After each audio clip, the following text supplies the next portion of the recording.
முடிவுற்ற திட்டப்பணிகளுடைய திறப்பு விழா மற்றும் அரசு நலத்திட்ட உதவிகள் வழங்கக்கூடிய விழாவில் கலந்து கொண்டு சிறப்பித்துக் கொண்டிருக்கக்கூடிய மாண்புமிகு சட்டப்பேரவையினுடைய தலைவர் திரு அப்பாவு அவர்களே,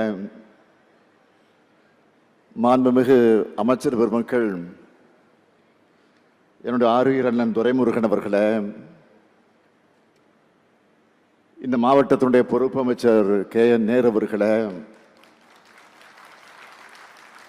மாண்புமிகு KKSSR அவர்களே,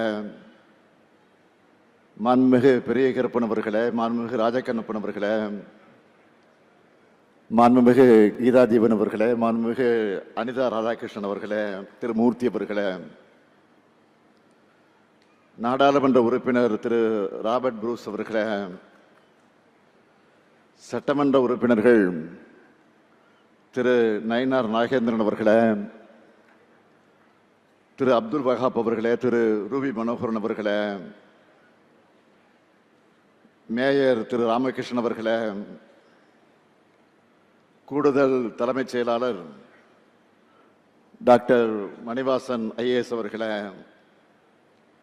மாவட்டத்தினுடைய ஆட்சித்தலைவர் டாக்டர் கார்த்திகேயன் IAS அவர்களே, உள்ளாட்சி அமைப்பினுடைய பிரதிநிதிகளே, அரசு உயர் அலுவலர்களே, அரசு நலத்திட்ட உதவிகளை பெறுவதற்காக வருகை தந்துள்ள பெரியோர்களே, தாய்மார்களே, என் பாசத்திற்குரிய மகளிர் சுய உதவி குழுவை சார்ந்திருக்கக்கூடிய சகோதரிகளே, தாய்மார்களே,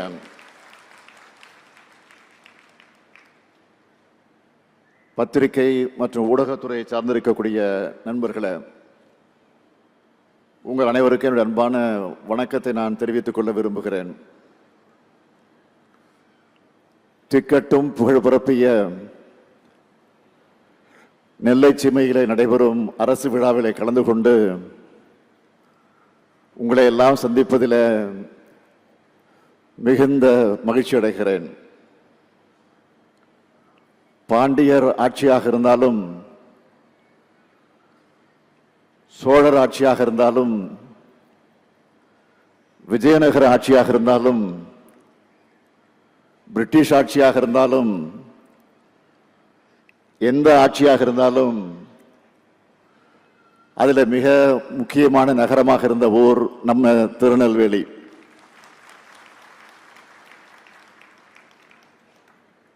இந்தியாவே அடிமைப்பட்டு நெளிஞ்சிட்டு இருந்தப்போ ஆங்கிலேயருக்கு எதிராக புரட்சி பூபாலம் பாடின மாவீரன் காத்தப்ப புலித்தேவன் பிறந்த மண் இந்த நெல்லை மண். ஓராண்டு ஈராண்டு அல்ல, 17 ஆண்டுகள் வெள்ளையருக்கு எதிராக படை நடத்தின பாளையக்காரர் தான் பூலித்தேவன். அந்த பூலித்தேவனுக்கு நெல்கட்டும் சேவலில் நினைவுமன்றம் அமைச்சவர் நம்ம தலைவர் கலைஞர் அவர்கள். நெல்லையின் அடையாளங்கள்ல முக்கியமானது 7ஆம் நூற்றாண்டுல நின்ற சீர் நெடுமாற பாண்டியரால் கட்டப்பட்ட நெல்லையப்பர் கோயில். இப்படி பாரம்பரியமிக்க கோயில 700 ஆண்டுகளுக்கு பிறகு புதுப்பிச்சு திருப்பணிகளை செஞ்சவர் நம்முடைய முதலமைச்சராக இருந்த தலைவர் கலைஞர் அவர்கள். அதே போல நம்ம ஆட்சியில தான் நெல்லையப்பர் கோயிலை பூட்டி கிடந்த மேற்கு வடக்கு தெற்கு வாசல்கள் திறக்கப்பட்டது. அதேபோல் வரும் நவம்பருக்குள் கோயிலின் வெள்ளி தேர் ஓடும். தலைநகர் சென்னை பகுதியில் மையப்பகுதியில் அண்ணா மேம்பாலம் அமைச்ச மாதிரி நெல்லையில் 1973ஆம் ஆண்டு ஈரடுக்கு பாலம் அமைச்சு அதற்கு திருவள்ளுவர் பாலம்னு பெயர் சூட்டினவர் முதலமைச்சராக இருந்த தலைவர் கலைஞர் அவர்கள். செல்லபாண்டியன் பெயரில் பாலமும் கழக ஆட்சியில தான் அமைக்கப்பட்டுச்சு. 1965ஆம் ஆண்டு தமிழ் மொழி காக்க மாபெரும் போர் தமிழ்நாட்டில் நடந்தப்போ அதை தூண்டினதாக தேசிய பாதுகாப்பு சட்டத்தின் கீழ் கைது செய்யப்பட்ட தலைவர் கலைஞர் அவர்கள் பாளையங்கோட்டை சிறையில் தான் அடைக்கப்பட்டார். அதுக்கு அடுத்து தேர்தலில் திமுக ஜார்ஜி கோட்டையை பிடிச்சது என்பது வரலாறு. தமிழோட வரலாற்று பெருமைக்கும் இந்த நெல்லை மண் தான் அடையாளம். தமிழர்களோட தொன்மையை நிலைநாட்டி வர்ற அரசா நம்ம திராவிட மாடல் அரசு செயல்பட்டு வருது. அதை மெய்ப்பிக்கிற ஆய்வுகளை தமிழ்நாடு தொல்லியல் துறை மூலமா நாம தொடர்ந்து செஞ்சுட்டு வரோம். அந்த ஆய்வுகள் பல்வேறு திருப்பு முனைகளை உருவாக்கிட்டு வருது. தமிழ்நாட்டில் நகர நாகரிகமும் எழுத்தறிவும் கிமு 6ஆம் நூற்றாண்டிலேயே தொடங்கியாச்சுன்னு கீழடி அகழ்வாய்வு முடிவுகள் மூலமா நிறுவி இருக்கிறோம். இரும்பின் தொன்மையானது 5300 ஆண்டுகளுக்கு முன்னால் அப்படிங்கிற வரலாற்றை சில வாரங்களுக்கு முன்ன நான் உலகத்துக்கே அறிவிச்சோம். இந்த மாவட்டத்தில் பொருணை ஆற்றங்கரையில் 3200 ஆண்டுகளுக்கு முன்பே வேளாண் பயிர் தொழில நெல் பயிரிடப்பட்டிருக்குன்னு சிவகல அகழ்வாழ்வு முடிவில் வெளிப்படுத்தி இருக்கிறோம். பொருணை அருங்காட்சியக பணிகளும் 33 கோடி ரூபாய் மதிப்பீட்டில் நடைபெற்று வருது. வர ஏப்ரல் மாசத்துக்குள்ள பணிகள் முடிவு வர இருக்கு. இப்படி தமிழர்களோட வரலாற்று பெருமைக்கு அடையாளமாகவும் வரலாற்று தொன்மையும் வீரமும் மிகுந்த நெல்லை மாவட்டத்தில் இந்த அரசு விழாவை எழுச்சியோடு இங்க வந்து அமர்ந்தவுடன் நம்முடைய நீர்வளத்துறை அமைச்சர் துரைமுருகன் அவர் சொன்னார்கள், என்னப்பா இது மாநாடு போல இருக்கிறது என்று சொன்னார். ஆக இதை பிரம்மாண்டமாக ஏற்பாடு செய்திருக்கக்கூடிய நகராட்சி நிர்வாகத்துறை அமைச்சர், இந்த மாவட்டத்துடைய பொறுப்பு அமைச்சர் மாண்புமிகு கே நேரு அவர்களுக்கு என்னுடைய மனமார்ந்த நன்றியை நான் தெரிவிச்சுக்கிறேன். அமைச்சர் நேரு அவர்களை பொறுத்த வரைக்கும் எதையும் பிரம்மாண்டமாக நடத்தித்தான் அவருக்கு பழக்கம். சின்னதெல்லாம் சின்ன மாதிரி எல்லாம் அவருக்கு நடத்த தெரியாது, வராது. அதே போல எல்லா மாவட்டத்தையும் தன்னுடைய சொந்த மாவட்டமாக நினைக்கிற பரந்த உள்ளம் கொண்டவர் அமைச்சர் நேரு அவர்கள். திருச்சி மண்டலத்தை வளர்த்தெடுத்த அமைச்சர் நேருவுக்கு முதல்ல சேலம் மாவட்ட பொறுப்பை வழங்கணும். சேலத்தை சீர் செஞ்சார். அடுத்து நெல்லைய வழங்கின, நெல்லைய நேர் செஞ்சிருக்கிறார் நேரு. ஏராளமான திட்டங்களை உருவாக்கி அதுக்கான நிதிகளையும் பெற்று உரிய காலத்துக்கு முன்னதாக திட்டங்களை முடிச்சு காட்டி நெல்லை மாவட்டத்தை சீர்மிகு நெல்லையா மாத்திட்டு வர்ற அமைச்சர் நேரு அவர்களுக்கும் இந்த மாவட்டத்தினுடைய நிர்வாகத்துக்கும் என்னுடைய மனமார்ந்த பாராட்டுகளும் வாழ்த்துக்களும்.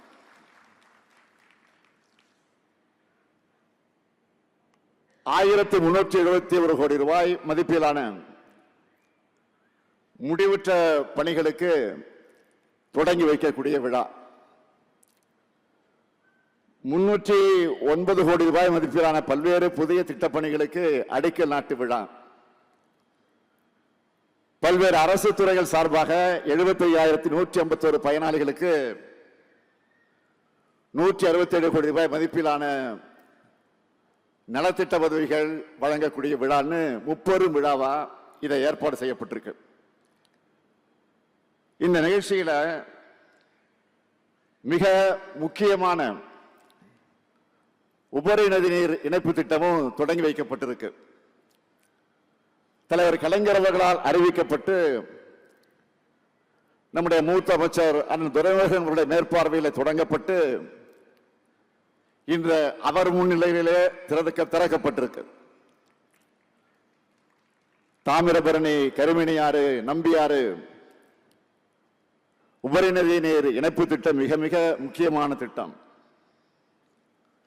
இது மூலமா தாமிரபரணி ஆற்றின் வெள்ள நீரை 75 கிலோமீட்டர் நீளத்துக்கு கால்வாய் மூலம் வறட்சி பணிகளான திசையன்விளை மற்றும் சாத்தான்குளத்துக்கு கொண்டு செல்ல இருக்கிறோம்.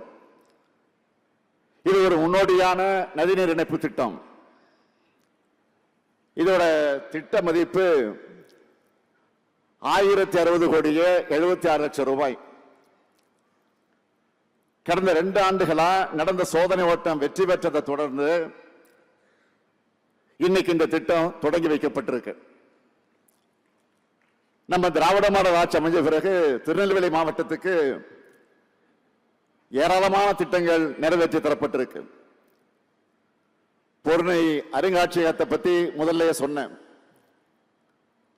தாழையூத்து முதல்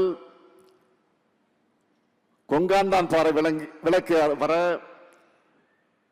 திருநெல்வேலி மாநகருக்கான மேற்கு புறவழிச்சாலை, அம்பாசமுத்திரம் புறவழிச்சாலை, தாமிரபரணி நதியை நீராதாரமாக கொண்டு 605 கோடியே 75 லட்சம் ரூபாய் மதிப்பீட்டில் கூட்டு குடிநீர் திட்ட பணிகள், களக்காடு நகராட்சி மற்றும் 7 பேரூராட்சிகள் இருக்கக்கூடிய குடியிருப்புகளுக்கு 423 கோடியே 13 லட்சம் ரூபாய் மதிப்பீட்டில் கூட்டு குடிநீர் திட்ட பணிகள் ஆகியவை நடந்து கொண்டிருக்கிறது. திருநெல்வேலி மாவட்டத்தில் 2021-22 முதல் டிசம்பர் 2024 வரை 5 கூட்டு குடிநீர் திட்டங்கள் 405 கோடி ரூபாய் 68 லட்சம் ரூபாய் மதிப்பீட்டில் நிறைவேற்றப்பட்டு 115 குடியிருப்பு பகுதிகள் பயன்பெறக்கூடிய வகையில் நிறைவேற்றப்பட்டிருக்கு. திருநெல்வேலி மாநகராட்சியில் பாதாள சாக்கடை திட்டம், முரப்பநாடு கூட்டு குடிநீர் திட்டப்பணிகள் நடந்துட்டு வருது. மணிமுத்தாறு அணை பூங்கா பகுதியில் பல்லுயிர் பகுதியில் பல்லுயிர் பூங்கா மற்றும் சாகச சுற்றுலா பூங்கா அமைக்கும் பணிகள் பரிசீலனையில் இருக்கு. திருநெல்வேலி மாநகரம் பெருமாள்புரம் பகுதியில் புதிய ஐடி பூங்கா, வள்ளியூர்ல மாவட்ட தலைமை மருத்துவமனை, திருநெல்வேலி மருத்துவக் கல்லூரியில மருத்துவமனையில் 50 படுக்கைகள் கொண்ட தீவிர சிகிச்சை பிரிவு மற்றும் ஆய்வகம், திருநெல்வேலி மருத்துவ கல்லூரியில இதயம், நரம்பு, சிறுநீரகம் மற்றும் கல்லீரல் நோய்களுக்கான உயர் சிறப்பு மருத்துவ பிரிவு, அம்பாசமுத்திரத்தில் அரசு மருத்துவமனையில கூடுதல் கட்டடம், மேலப்பாளையம் அரசு மருத்துவமனையில தாய் மற்றும் குழந்தை பராமரிப்பு பிரிவு, என்சிடி பிளாக் மற்றும் டயாலிசிஸ் பிரிவு, பாளையங்கோட்டை வட்டம் முத்தூர் கிராமத்தில் புதிய சிட்கோ தொழிற்பேட்டை, மானூர் வட்டம் மதவக்குறிச்சியில அரசு கலைக்கல்லூரி, காணி பழங்குடியின மக்களோட நீண்ட நாள் கோரிக்கையான விக்கிரமசிங்கபுரம் நகராட்சிக்குட்பட்ட காரையாறு சின்னமயிலாறு இடைய தாமிரபரணி ஆற்றை கடக்க இரும்பு பாலம் என இப்படி பல திட்டப்பணிகள் முடிக்கப்பட்டிருக்கு. இன்று காலையில் தினசரி பத்திரிகையில பல்வேறு கோரிக்கைகளை படிச்சு பார்த்தேன், செய்திகளாக போட்டிருக்கிறாங்க. நல்ல எண்ணத்தோடு சில பேர் போட்டிருக்கிறாங்க, கெட்ட எண்ணத்தோடு சில பேர் போட்டிருக்கிறாங்க. அது வேறு, எந்த செய்தியா தான் நான் படிப்பதை தவறுதில்லை. ஆகவே உங்களை பார்க்க இவ்வளவு தூரம் வந்திருக்க நான் புது அறிவிப்புகளை அறிவிக்காம நான் போக முடியுமா? இங்கிருந்து நேரு என்ன விட்டுருவார?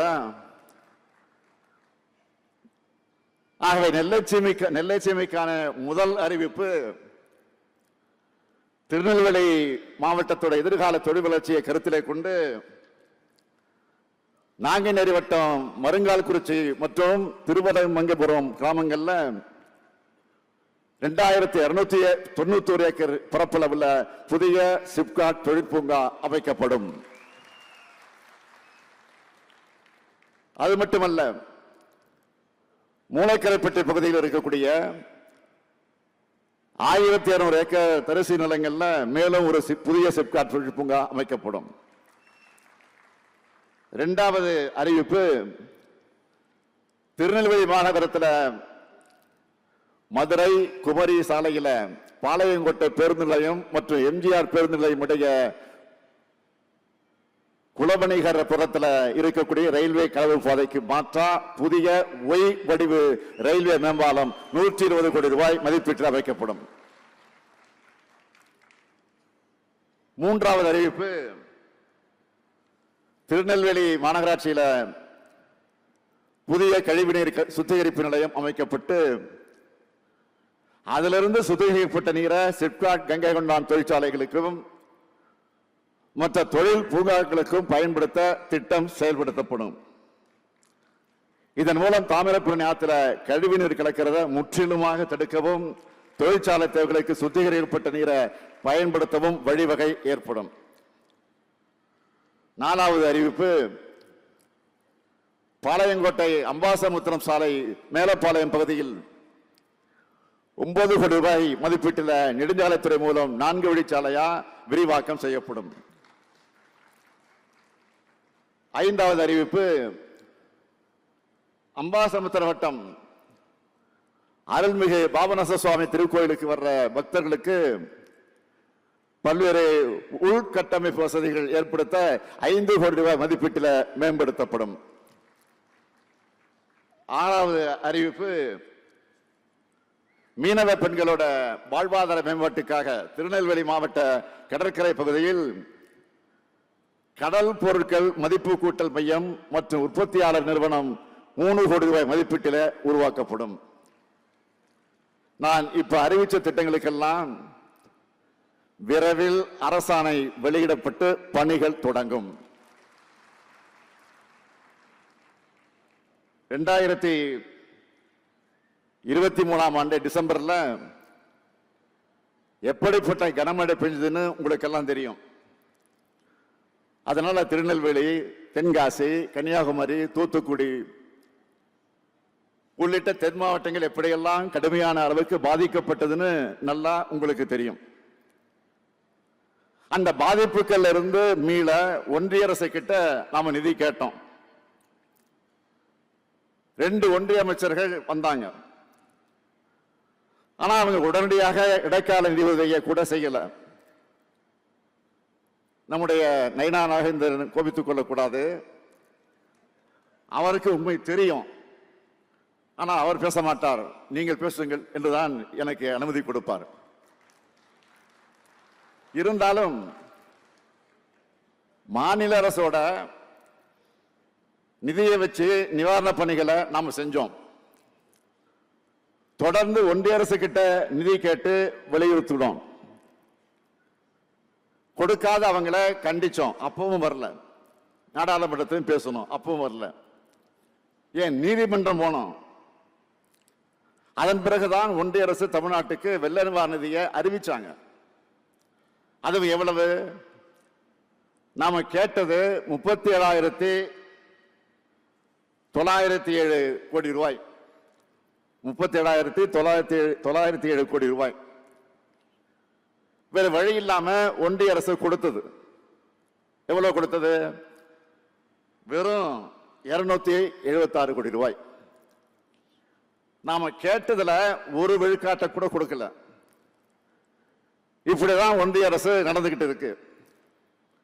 சரி போகட்டும், இந்த பட்ஜெட்லாவது நம்ம கேட்ட நிதிகளை ஒதுக்கி தருவாங்கன்னு எதிர்பார்த்தோம். அதுவும் இல்லை.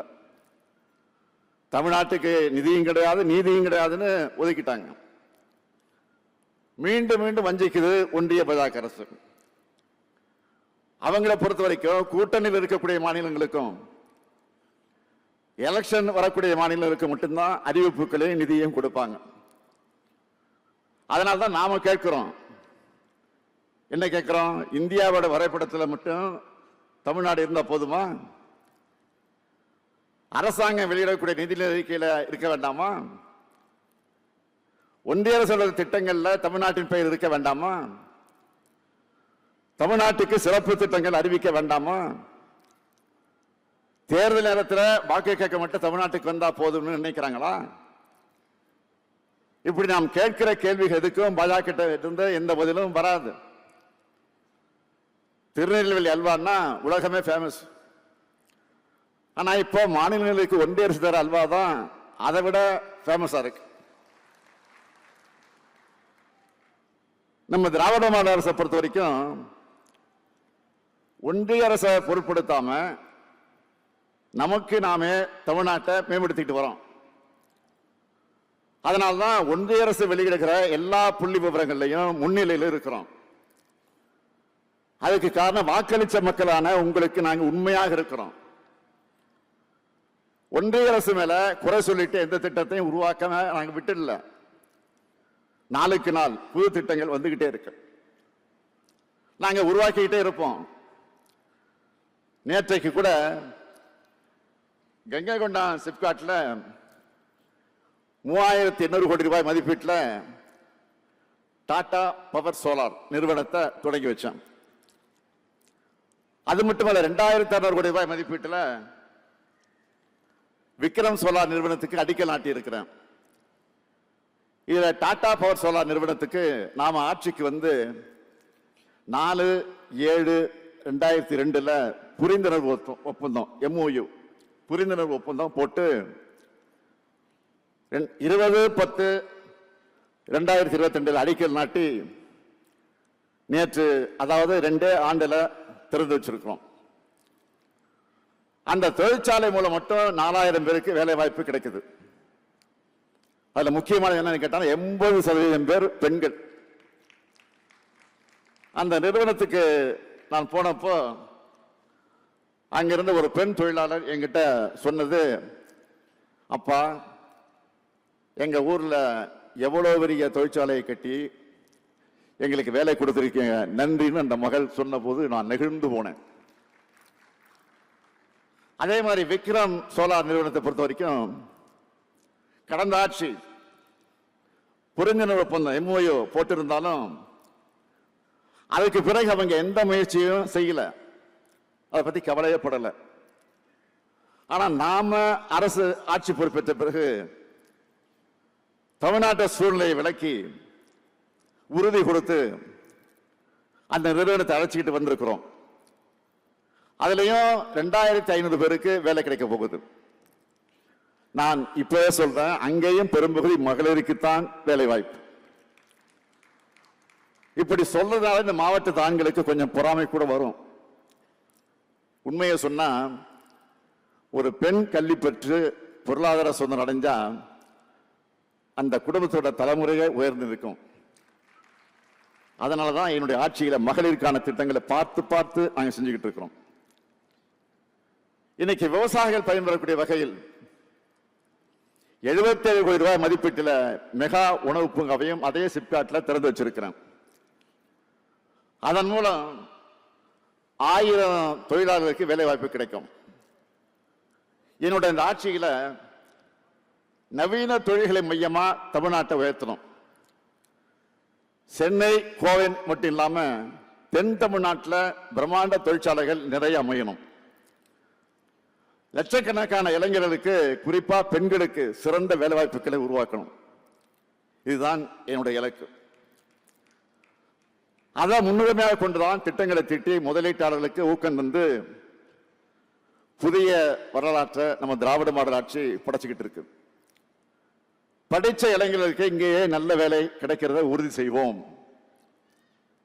இந்த தென்பாண்டி சீமையை தொழில் வளர்ச்சி நிறைந்த சீமையா மாத்தினது இந்த முத்துவேல் கருணாநிதி ஸ்டாலின் ஆட்சின்னு வருங்காலம் சொல்லும். அந்த அளவுக்கு வலுவான அடித்தளத்தை உருவாக்கி இருக்கிறேன். உலக அளவிலான முதலீட்டாளர்களாக இருந்தாலும், இந்தியாவோட முன்னணி தொழில் நிறுவனங்களாக இருந்தாலும், அவங்களை நான் சந்திச்சா எங்க தென் மாவட்டங்கள்ல தொழில் தொடங்க வாங்கினது அப்படிதான் நான் கேட்பேன். நான் மட்டுமல்ல, நம்முடைய அமைச்சர்கள், அதிகாரிகள் தென் மாவட்டங்களை முதலீடு செய்ய பரிசீலனை செய்யுங்கன்னு தான் நாங்கள் வேண்டுகோளை வச்சுக்கிட்டு வரோம்.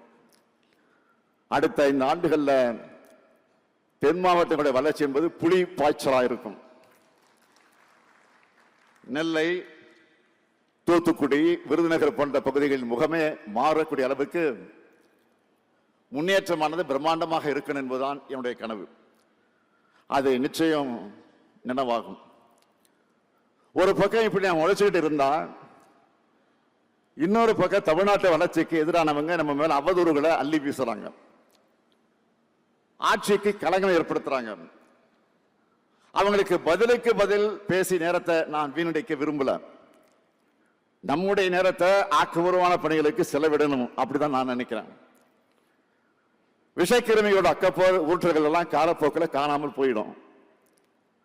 இப்படி எத்தனையோ பேரை நாம இந்த அரை நூற்றாண்டுக்கு மேலான வகையில என்னுடைய வாழ்க்கையில பார்த்துட்டு தான் இருக்கேன். என்னை பொறுத்த வரைக்கும் நான் அழுத்த நிறுத்தமா சொல்றது, மற்றவங்க மாதிரி கண்ணுக்கெட்டி தூரம் வர எதிரிகளே இல்லைன்னு இருமாப்போடு நான் பேசுறவன் இல்லை. இந்த ஸ்டாலின் தோழமையில இருக்கக்கூடியவங்க பேசினாலும் சரி, எதிர்முகாமில் இருக்கக்கூடியவங்க பேசினாலும் சரி, அன்பா பேசினாலும் சரி, கோபமா பேசினாலும் சரி, அவங்க பேசுறதுல நியாயம் இருந்தாலும் சரி, மக்களுக்கு நன்மை இருந்தா அதையெல்லாம் செஞ்சு கொடுக்கணும்னு நினைக்கிறவன் தான் நான். நமக்கு எதிராக பேசிட்டாங்கன்னு காழ்ப்புணர்வோடு நடந்துக்கிறவன் இல்லை நான். எனக்கு தமிழ்நாட்டு மக்களும் வளரணும், அவ்வளவுதான். நம்ம வளர்ச்சியை பொறுத்துக்க முடியாம தான் நம்ம ஆட்சிக்கு களங்கம் ஏற்படுத்த சமூக வலைத்தளங்கள்ல ஒவ்வொரு செய்தியும் எப்படியெல்லாம் திரிக்கிறாங்க, கருத்துருவாக்க செய்யறாங்க. அவங்களுடைய நோக்கம் ஒண்ணுதான், திமுகவை எப்படி அழிக்கலாம், தமிழ்நாட்டோட வளர்ச்சியை எப்படி கெடுக்கலாம். ஏன்னா அவங்களுடைய நீண்டகால திட்டத்துக்கு தடையா இருக்கிறது நம்முடைய திராவிட மாடல் ஆட்சி தான். அவங்களால பொறுத்துக்க முடியல. இந்த ஆட்சி இருக்கிறதுனால தான் தமிழ்நாட்டை முன்னேற்ற திட்டங்கள் எல்லாம் செயல்படுத்துறாங்க, உண்மையான வரலாற்றை தோண்டி எடுக்கிறாங்க, மொழி உணர்வு, கல்வி உரிமை, மாநில உரிமைன்னு பேசுறாங்க. அவங்களுக்கு இதெல்லாம் நம்ம பார்த்தா பிடிக்கல. நான் உறுதியோடு சொல்றேன், தமிழ்நாட்டுக்கு பக்கபலமா திமுக ஆட்சி எப்பவும் இருக்கும். திமுகவுக்கு பக்கபலமா தமிழ்நாட்டு மக்களாக இருக்கக்கூடிய நீங்களும் எப்பவும் இருப்பீங்க. அவங்க என்ன சதித்திட்டம் தீட்டி நேரடியாக வந்தாலும் சரி, அது துரோகிகளை துறைக்கு அழைச்சிட்டு வந்தாலும் சரி, அதை நாம நிச்சயம் முறியடிப்போம். ஏன்னா நாம தந்தை பெரியாரின் வழி வந்தவங்க, பேரறிஞர் அண்ணாவின் வழி வந்தவங்க, தமிழக தலைவர் கலைஞருடைய வழி வந்தவங்க. கொண்டிருக்கும் கொள்கையாலும் செஞ்சிருக்கக்கூடிய சாதனைகளாலும் நாம தான் தமிழ்நாட்டை என்றென்றைக்கும் ஆள்வோம். அதுக்கு எப்பவும் உங்களுடைய துணை வேணும். அதற்கான ஆதரவை தொடர்ந்து நீங்கள் தர வேண்டும் என்று கேட்டு விடைபெறுகிறேன். நன்றி, வணக்கம்.